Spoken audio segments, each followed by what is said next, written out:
山下町の皆さん、今、那覇市には49億円の貯金、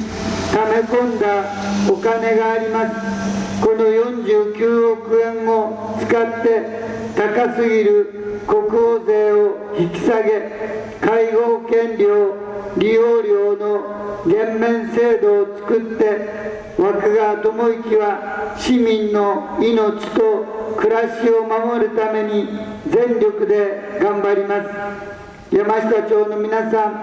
ん、日本共産党はあの野蛮な侵略戦争に命がけで反対を貫き通した唯一の政党です。日本共産党が戦前訴えてきた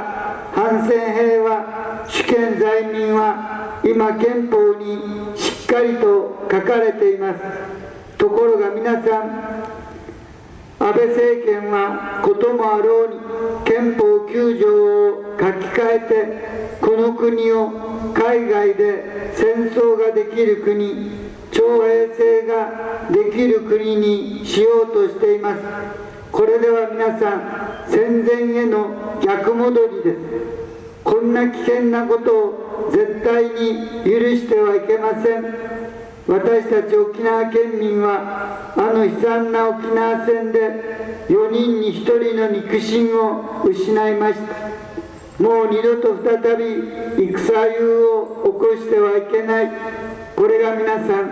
私たち沖縄県民の譲ることのできない信念、思いではないでしょうか。どうか皆さん、憲法9条を守ろ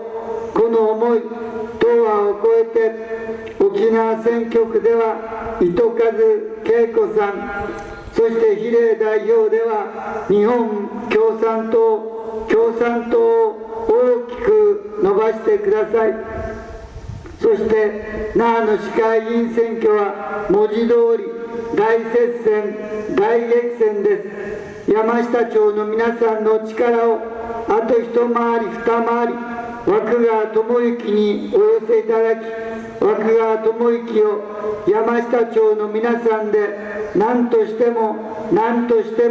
市議会へと送っていただきますよう心からお願いを申し上げ、この場所での訴えといたします。ありがとうございました。